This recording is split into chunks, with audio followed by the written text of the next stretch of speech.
ভালো দুটার একটা, কারণ এখানে ওরা আসলে মানে সমস্যা।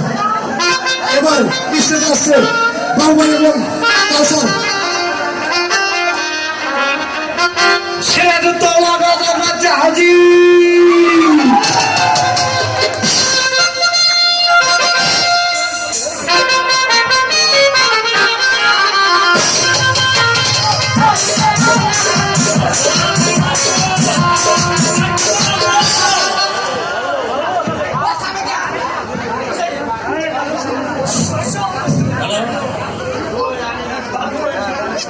সেনাপতি আদেশ করুন, যাব না। আমি বাংলার বিহার নবাব সিরাজউদ্দৌলার ছোট ভাই মফিজউদ্দৌলা। আমার ভাতের পাতে আলু ভর্তা কেন? যাব না। আপনি তো গত 2-3 মাস যাবৎ কোনো বাজারই করেন না। আপনার ভাতের পাতে আলু ভর্তা হবে কি হবে? সেনাপতি আদেশ করুন, যাব না। ভাই রানী ডাকো আমার রাজপ্রাসাদে। যাব না। রানী তো রাজপ্রাসাদে নেই। ও সেনাপতি কি কথা শোনালাম? সেনাপতি কোথায় গেছে? যাব না। আপনার অত্যাচারে অসন্তুষ্ট হয়ে রানী সেই হিমালয় পর্বতে চলে গেছে। সেনাপতি আদেশ করুন, যাব না। আমার ভাতের পাতে যে অন্ন ভোজনের সময় যে আলু ভর্তা হয়েছিল তার মধ্যে পেঁয়াজের গন্ধ নাই কেন? যাব না। কি আর বলবো? যাব না। বাজারে পেঁয়াজের দামের বৃদ্ধির কারণে দেশে পেঁয়াজের সংকট। তাই আপনি ভাতের পাতে আলু ভর্তার সাথে পেঁয়াজের গন্ধ পান নাই। কি কথা শোনালা সেনাপতি? এটা মেনে নেওয়া যায় না। চান্দুরা থেকে শফিপুর থেকে কোনাবাড়ি কোথায় কি পেজ নেই? কোথায় পারবে কাদ্দা? যাব না।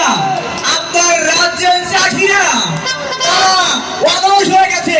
তারা আলু, পেঁয়াজ, আদা, রসুন কোনো কিছুই আবাদ করে না। অলস হয়ে গেছে। না না না, এটা কিছুতেই মেনে নিতে পারছি না। চাষিরা যদি এইভাবে পেঁয়াজ আবাদ করা বন্ধ করে দেয় তাহলে আমার রাজ্যের প্রজারা কি খাবে আর আমি কি খাবো? সেনাপতি আদেশ করে যাব না। এখনই তুমি চলে যাও।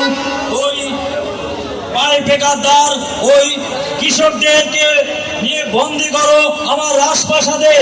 বন্দি করে নিয়ে এসে 101টা গাছ নিক্ষেপ করো। শান্ত হন, যাব না। শান্ত হন। শান্ত হন, যাব না। শান্ত হন। এটা সেই ব্রিটিশ আমল না। এটা 2025 সাল।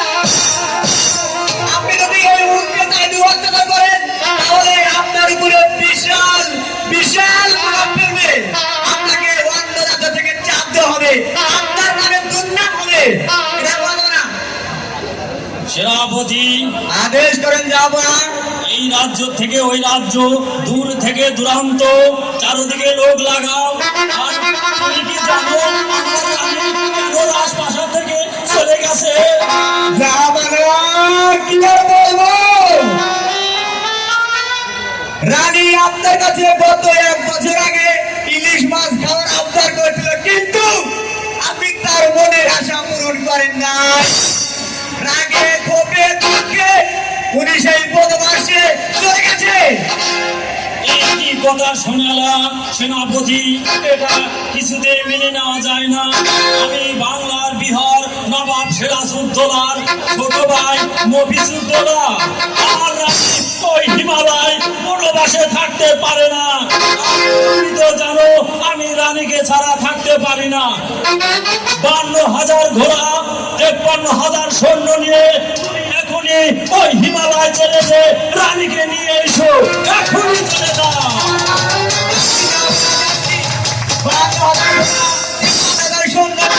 আমি সেই হিমালয় পর্বত থেকে রানীকে উদ্ধার করে আনতে যাব না। যাও যাও চলে যাও, এখনই চলে যাও, চলে যাও। ধন্যবাদ।